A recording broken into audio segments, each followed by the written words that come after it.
जो संकट है जिस तरीके से मंडरा रहा है,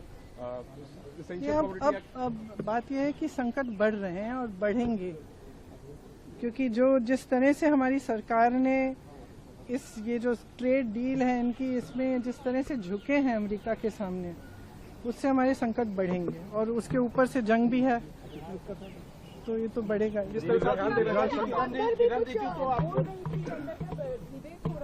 जी, क्योंकि रिजिजू जी ने कहा कि मैं हंस रही थी उनकी बातों पे, तो मैंने स्पष्ट किया कि मैं क्यों हंस रही थी। प्रियंका जी, गिरिराज सिंह कह रहे हैं कि राहुल गांधी छोटा पैजामा क्यों पहनते हैं?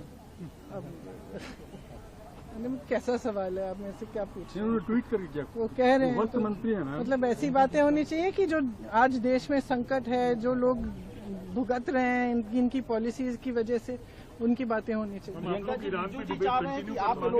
क्यों नहीं मांगेंगे, क्यों नहीं मांगेंगे? रिजू जी तो चाह रहे हैं कि आप एलओपी बन जाए, वो कह रहे हैं कि आप में भी कैपेबिलिटी।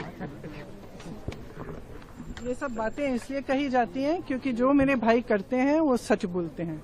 इनके सामने आज तक एक ही व्यक्ति है जो इस पूरे देश में जो झुका नहीं है। इन्होंने सब कोशिशें की, पैसे खर्चे, तमाम सोशल मीडिया की कैंपेन की, मीडिया पे कैंपेन की, तरह तरह की चीजें बोली, उनके बारे में कुछ नहीं चला है। सच्चाई उनके सामने है, लोग देख रहे हैं कि ये एक ही व्यक्ति है जो सच बोलता है और झिझकता नहीं और पीछे नहीं हटता। तो मुझे तो हंसी इसी बात पे आ रही थी कि तुम डर रहे हो इनसे, इनकी जो सच्चाई है, इनका जो सत्य है वो पच ही नहीं रहा है, इसलिए हर बार इन्हीं पे आलोचना, इन्हीं पर वार कर रहे हो। कभी कहते हो कि पैंट छोटी पहने, अरे वाह, जो कह रहे हैं उसका जवाब दो ना, जो सवाल उठा रहे हैं उसका जवाब दो। उसका तो जवाब है ही नहीं। आप क्यों बिक गए? आपने देश को की सारी संपत्ति अडानी जी और अंबानी जी को क्यों दे दी? जो आज देश का किसान जिस तरह से संघर्ष कर रहा है उसके बारे में आप कोई सवाल पूछे, आप जवाब नहीं दे सकते। तो यहाँ इस सदन में पिछले, मैं नहीं हूँ, लेकिन पिछले 2-3 सेशन से मैं देख रही हूँ कि यहाँ असली चर्चा नहीं हो रही है।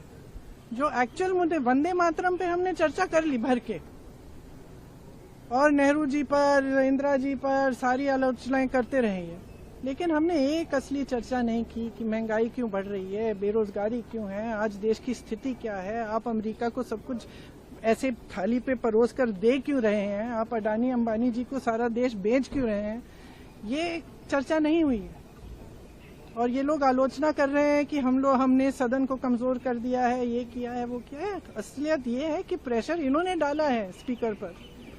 असलियत ये है कि उनकी स्वतंत्रता इन्होंने खराब की है, इन्होंने खत्म की है, कि हर संस्था को खत्म करने वाले ये हैं। हम तो संस्थाओं को बचाने की कोशिश कर रहे हैं। हम जहां भी, जो भी हम आंदोलन कर रहे हैं, जो भी हम कह रहे हैं, हम ये संस्थाओं को बचाने के लिए कह रहे हैं, क्योंकि वो संस्थाएं निष्पक्ष रही नहीं जिन पर आधारित हमारा लोकतंत्र है, इसलिए हम लड़ रहे हैं। तो अब इनको ये बातें पचती नहीं है, तो कभी पैंट की बात करेंगे, कभी कुछ कहेंगे कि उन्होंने यार कह दिया, कुछ कह दिया।